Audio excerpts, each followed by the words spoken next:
Good morning news breakfast షోకి స్వాగతం. Asian markets లో మిక్స్డ్ ట్రెండ్ కనిపిస్తుంది. ప్రస్తుతం last night US markets strong గా క్లోజ్ అయ్యి ఎర్నింగ్స్ రిజల్ట్స్ సీజన్ కొనసాగుతుంది యూఎస్ లో కూడా.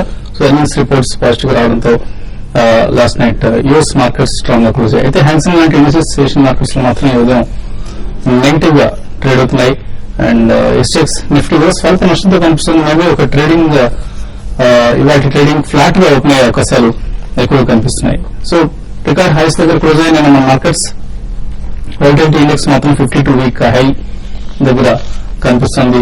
అండ్ మే ఈవెంట్ కోసం మార్కెట్స్ సిద్దమవుతున్నాయి కాబట్టి ఈ తరుణంలో ఎక్కువ వోల్టాలిటీ ఉంటుంది. అండ్ ఎఫ్ఎంఓ ఎక్స్పైరీ కూడా రేపటితో మనకు ఏప్రిల్ నెల సిరీస్ ముగుస్తుంది. సో క్యాపిటల్ గూడ్స్ బ్యాంక్స్ నిన్న లాభాన్ని లీడ్ చేశాయి. ఎల్ఎన్టీ కావచ్చు, చిన్న చిన్న కంపెనీస్ లైక్ పిపవర్ డిఫెన్స్ లాంటి కంపెనీస్ లో కూడా మనం క్యాపిటల్ గూడ్స్ స్టాక్స్ లో చాలా strong buying with volume action చూసాం. ఏఐ ఇంజనీరింగ్, బిహెచ్ఈఎల్, అలాగే సుజాన్ ఎనర్జీ, వియటెక్, వెబాగ్ ఇటువంటి క్యాపిటల్ గూడ్స్ స్పేస్ మొత్తంలో కూడా ఒక ర్యాలీని చూసాం. అలాగే PSU banks, Punjab national bank కావచ్చు లేదా any other PSU bank stocks లో మనకు స్ట్రాంగ్ గా బయింగ్ వాల్యూమ్స్ చూసాం. అండ్ ఇతర గెయినర్స్ లో ఎంఎన్ఎం, బీపీసీఎల్ లాంటి కంపెనీస్ కూడా ఉన్నాయి నిఫ్టీ గెయినర్స్ లో. సో ఒక రికార్డ్ బ్రేకింగ్ స్టార్ట్ గా చెప్పుకోవచ్చు. కొత్త వారం నిన్న, ఈ వారం ఫ్రెష్ గా స్టార్ట్ అయిన వారంలో రికార్డ్ బ్రేకింగ్ ప్రారంభాన్ని ఇచ్చింది. అండ్ ఇవాళ రేపు కొంత వోల్టాలిటీ మనం చూసే అవకాశం ఉంది. ఎందుకంటే ఎక్స్పైరీ సర్దుబాట్లు ఏవైతే ఉంటాయో అవన్నీ ఇవాళ రేపట్లో చోటు చేసుకుంటాయి. నేను ఎఫ్ఐఐ బయింగ్ నేను కూడా కొనసాగింది, కానీ స్వల్ప మొత్తంగానే 213 కోట్ల రూపాయల మేరకు ఎఫ్ఐఐ బయింగ్ జరిగింది. మొత్తం మీద ఎమర్జింగ్ మార్కెట్స్ పట్ల సానుకూల ధోరణి కనిపిస్తుంది ఎఫ్ఐఎస్ లో. ఇది ఇండియన్ మార్కెట్ మీద కూడా మనకు కనిపిస్తుంది. కోర్స్ Q4 రిజల్ట్స్ సీజన్ కొనసాగుతుంది. Q4 రిజల్ట్స్ గొప్పగా ఉన్నాయని చెప్పుకోలేకపోయినా కూడా కొంత మేరకు పాజిటివ్ గానే వెలువడుతున్నాయి. అండ్ స్ట్రాంగ్ క్వార్టర్ అని మనం అనలేము. ఐటీ కంపెనీస్ ఇన్ ఎక్స్పెక్టేషన్స్ అనుగుణంగా in line with expectations results రావడం చూసాం. అలాగే రిలయన్స్ కూడా ఎటువంటి నెగిటివ్ సర్ప్రైజ్ ఇవ్వలేదు. ఆపరేషనల్ స్ట్రాంగ్ పెర్ఫార్మెన్స్ ని రిలయన్స్ కూడా పోస్ట్ చేయడం చూసాం. అండ్ ఇక ఓల్డ్ సెక్టర్ అంటే బ్యాంక్స్ కావచ్చు, ఇతరత్ర క్యాపిటల్ గూడ్స్ కావచ్చు, ఇటువంటి కంపెనీస్ అనేవి కూడా రాబోయే రోజుల్లో మనకు రిజల్ట్స్ ప్రకటించబోతున్నాయి. సో సిమెంట్, ఫార్మా సెక్టర్స్ మినహాయిస్తే ఇప్పుడు దాకా చూస్తే ఫంగో రోలోవర్స్ చూస్తే ఎంకరేజింగ్ గా ఉన్నాయి. ఒక సిమెంట్, ఫార్మాలను కొంత తక్కువ రోలోవర్స్ కనిపిస్తున్నాయి. అండ్ రాబోయే 2-3 సెషన్స్ ఈ సర్దుబాటు తర్వాత స్టాక్ స్పెసిఫిక్ యాక్షన్ కొనసాగుతుంది. ఎందుకంటే May 16th లోపు కొంత ట్రెండ్ ఎటువైపు మారుతుంది అన్నది మనం చెప్పడం కూడా ఖచ్చితంగా బెస్ట్ చేయలేని విషయం కాబట్టి ఎక్కువగా స్టాక్ స్పెసిఫిక్ యాక్షన్ కొనసాగుతుంది. ఇవాళ స్టాక్ న్యూస్ చూస్తే South Indian bank FII buying పై ఉన్న నిషేధాన్ని రిజర్వ్ బ్యాంక్ ఆఫ్ ఇండియా తొలగించింది. సో మేబీ ఇది కొంత యాక్షన్ లీడ్ కావచ్చు. అలాగే హెచ్డిఎఫ్సి బ్యాంక్ ఇవాళ Q4 రిజల్ట్స్ ప్రకటించబోతోంది. ఎటువంటి రిజల్ట్స్ ప్రకటిస్తుందన్న అంశాన్ని మార్కెట్స్ నిశ్చితంగా గమనిస్తాయి. అలాగే ఐలాండ్ అఫేర్స్ ఇంజనీరింగ్ 260 కోట్ల ఫ్రెష్ ఆర్డర్ జెడా నుంచి వచ్చింది కంపెనీకి. Tata power rights issue over subscribe అయింది, 2 times ఓవర్ సబ్స్క్రిప్షన్ వచ్చింది. అలాగే సెసర్ స్టెర్లైట్ నిన్న ట్రేడింగ్ సమయంలో ఈ వార్త రావడం జరిగింది. సుప్రీంకోర్టు గోవా మైనింగ్ పై ఉన్న బ్యాన్ ను ఎత్తివేసిందన్న వార్త రాగానే ఒక దశలో 7-8% వరకు కూడా లాభపట్టడం చూసాం. తర్వాత కొంత ప్రాఫిట్ అయింది. 4.6% లాభంతో సెసర్ స్టెర్లైట్ క్లోజ్ అయింది. ఇవాళ కూడా కొంత యాక్షన్ ఈ కౌంటర్లు చోటు చేసుకునే అవకాశం చూసాం. ఆమోబైల్ గ్లోబల్ ₹40 షేర్ కు ₹40 దగ్గర open offer, voluntary open offer తో కంపెనీ ముందుకొస్తుంది. అలాగే ముతూట్ ఫైనాన్స్ 2.5 crore షేర్స్ ను ఆఫర్ ఫర్ సేల్ ద్వారా కంపెనీ మార్కెట్ లోకి విడుదల చేయబోతోంది. ఇవన్నీ కూడా ఆయా స్టాక్స్ మీద ప్రభావం చూపించిన అంశాలు. అదర్వైజ్ ఎఫ్ఎంఓ ఎక్స్పైరీ, వోల్టాలిటీ ఎక్కువగా ఉండే డేస్ ఇవి. ఇవాళ రేపు కూడా మళ్ళీ ఎల్లుండి ముంబైలో ఎలక్షన్స్ కారణంగా హాలిడే ఉంది కాబట్టి ఈ 2 రోజుల్లో కొంత సర్దుబాటు ధోరణి మనం గమనించే అవకాశం ఉంది. ఈ పరిస్థితి మీద అనలిస్ట్ ఏమంటున్నారో అది తెలుసుకుందాం. సో నిన్న మనం రికార్డ్ హై దగ్గర క్లోజ్ కావడం చూసాం. నిఫ్టీ, సెన్సెక్స్ ఇండెక్స్ పరంగా కాకపోయినా మనకు అటు ఫార్మా స్టాక్స్ కావచ్చు, ఇటు క్యాపిటల్ గూడ్స్ కావచ్చు, especially small cap pharma and banks ఈ సెక్టర్స్ లో అనూహ్యంగా లాభాలు చోటు చేసుకోవడం చూస్తున్నాం. ఇంకా ఎటువంటి ట్రేడింగ్ యాక్షన్ మనం గమనించవచ్చు రాబోయే రోజుల్లో? యాక్చువల్గా మనం ఓవరాల్ గా నిఫ్టీ మూవ్మెంట్ మీద కనుక చూస్తానండి నేరో డౌన్ ఆఫ్ 40 పాయింట్స్ లోనే మూవ్ అయింది. బట్ ఆ 40 పాయింట్స్ లో మూవ్ అవుతాం అనమాట. ఏదైతే మార్నింగ్ పాజిటివ్ గా ఓపెన్ అయిందో దాదాపు అనమాట ఈ హైస్ దగ్గర క్లోజ్ అవటం కూడా మనం చూసాం. అయితే ఎక్కువ షార్ట్ కవరింగ్ బ్యాంక్స్ లో కనిపించింది. అయితే రీన్యూడ్ బయింగ్ ఇంట్రెస్ట్ అనమాట ఫార్మా స్టాక్స్ లో కనిపించింది. అండ్ న్యూస్ ఎట్లా ఎఫెక్ట్ అవుతుందానికి ఇంపాక్ట్ అనమాట నాట్కోడాంట్ స్టాక్ కూడా మనం అబ్జర్వ్ చేయొచ్చు. దాదాపు 10% రన్ స్టేజ్ పెరిగానమాట. 7% గెయిన్స్ తోటి క్లోజ్ అవటం, శాశ్వత ఫార్మా సర్కిల్ దగ్గర క్లోజ్ అవటం, ఇట్లా various small cap and mid cap pharma stocks అనమాట సర్కిట్స్ దాకా కూడా రీచ్ అవటం మనం చూసాం అన్నమాట. అయితే క్లియర్లీ ఈ సెక్టార్స్ అన్ని ఏదైతే కనిపిస్తుందో కొంచెం కేర్ఫుల్ గా అబ్జర్వ్ చేస్తే డిఫెన్సివ్ సైడ్ వెళ్తాం. ఎందుకంటే వొలటిలిటీ ఇండెక్స్ బాగా పెరుగుతుంది విఐఎక్స్. కాబట్టి పోస్ట్ ఎలక్షన్ ఏదైనా ఒక సెల్ ఆఫ్ వస్తుందా, ఆల్రెడీ ఎలక్షన్ రిజల్ట్ ని డిస్కౌంట్ చేస్తామో మార్కెట్ దట్టుగా అది కూడా కాస్త ఇన్వేషనల్ ఎగ్జిబరెన్స్ తోటి డిస్కౌంట్ చేస్తామో అని కూడా అనిపిస్తాం అనమాట. ఎందుకంటే కొన్ని వీకర్ స్టాక్స్ కూడా అనమాట ఓవరాల్ గా సెక్టోరియల్ న్యూస్ తోటి బెనిఫిట్ కాకపోయినా ఆ స్టాక్స్ కూడా పెరగటం మనం చూస్తున్నాం. అదొకటి కాస్త డేంజర్ సిగ్నల్ అని చెప్పేసి అని అంటాను. బట్ న్యూస్ వచ్చినప్పుడు మాత్రం స్టాక్స్ ఇమీడియట్ గా రియాక్ట్ అవుతున్నాయంటే కాస్త ఇన్వెస్టర్స్ ఎక్కువగా పేపర్స్ చూడటం అవటం, ఇటు న్యూస్ ఫాలో అవటం, ప్లస్ ఇది ఒక బుల్ మార్కెట్ అనమాట. అన్ని స్టేజెస్ ఆఫ్ బుల్ మార్కెట్ అంటానికి ఇండికేషన్ ఇవన్నీ కూడా అనమాట. ఎందుకంటే లాస్ట్ ఫ్యూ డేస్ లో చూస్తే ఎఫ్ఐడిఎస్ కంటే కూడా HNIs and retail investors participation పెరుగుతుంది. బట్ అదే డేంజర్ సిగ్నల్ అండి. ఎందుకంటే కాస్త ఇంటర్నేషనల్ ఎగ్జిబరెన్స్ అనమాట పీక్స్ దగ్గర స్మాలర్ ఇన్వెస్టర్స్ అనమాట ఆర్ అన్ఇన్ఫార్మ్డ్ పీపుల్ ఎక్కువ మంది ఎంటర్ అవటం చూస్తే అదే కనిపిస్తుంది కూడా క్లియర్లీ. కాబట్టి ఇక్కడ నుంచి ఎన్ని పొజిషన్స్ తీసుకున్నా కూడా మొమెంటం ప్లే తోటి తీసుకోవాలన్నమాట. అంతేగాని ఎక్స్ట్రీమ్ లాంగ్ టర్మ్ వ్యూ తోటి అనమాట ఇమీడియట్ గా తీసుకునే బదులు ఎలక్షన్ వరకు వెయిట్ చేస్తాం అనమాట. ఆర్ Q4 రిజల్ట్స్ చూసి ఆ పర్టికులర్ కంపెనీకి అండర్ వాల్యూ అనుకుంటేనే కంపెనీ బంద్ చేయాలన్నమాట. అదర్వైజ్ వెయిట్ అండ్ వాచ్ అని చెప్పేసి అంటాను.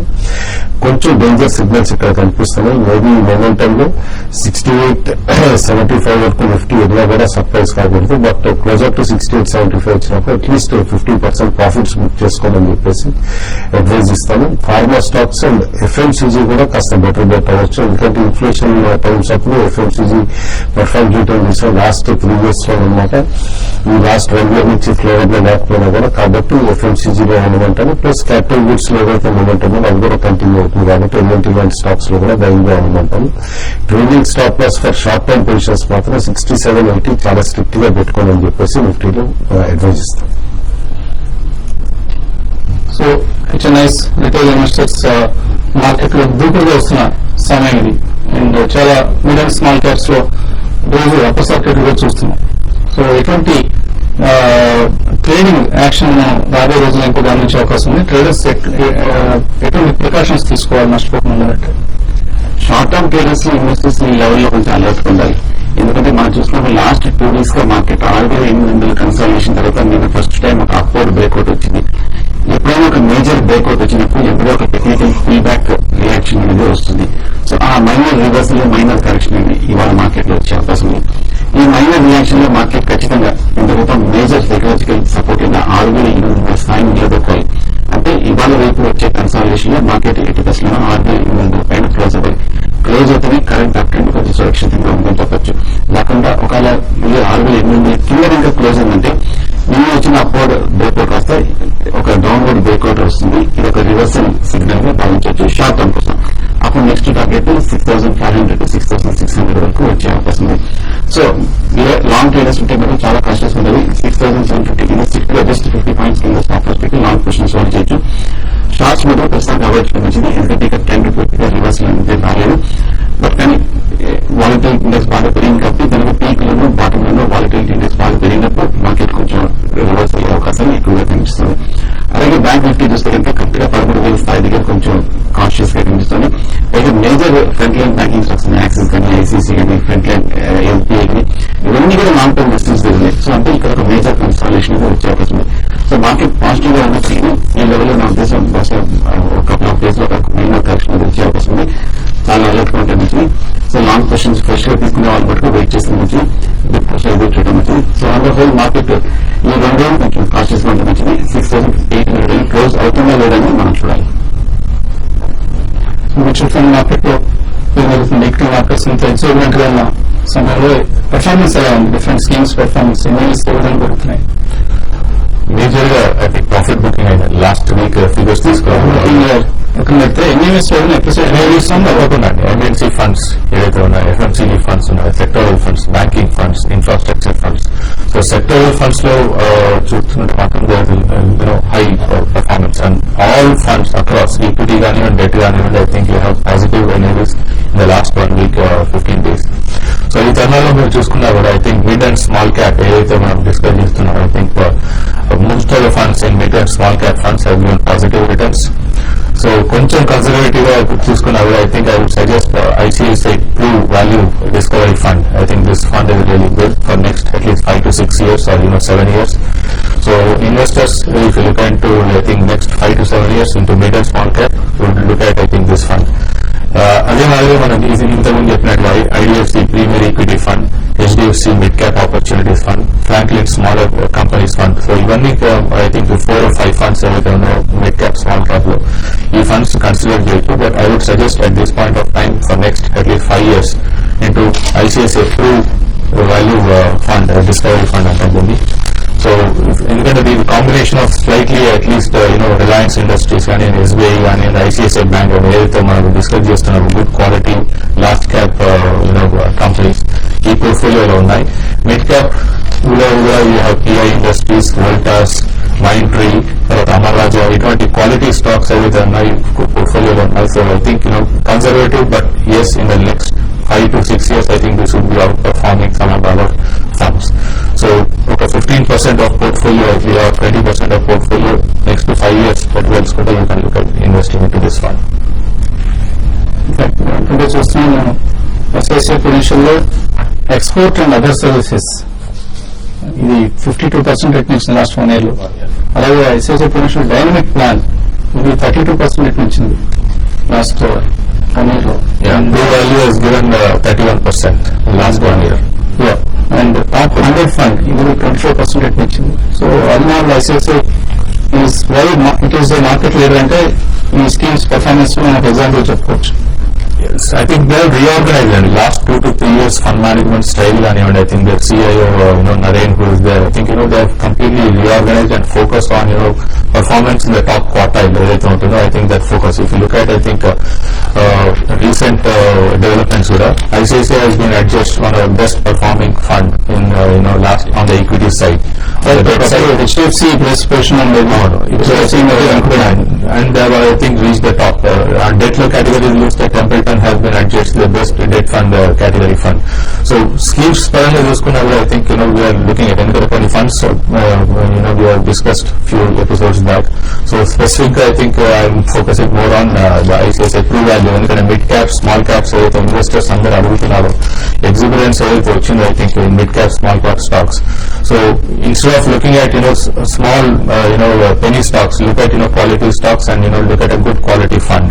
So ఇటువంటి మంచి స్టాక్స్ ఉన్న ఫండ్ తీసుకోవచ్చు. సో SIP చేయని ఇటువంటి స్కీమ్స్ డెఫినెట్ గా next 3 to 5 years time is going to be the best time for the equity markets. Investors నుంచి కాల్స్ తీసుకోవడానికి కాసేపు ప్రకటనలు.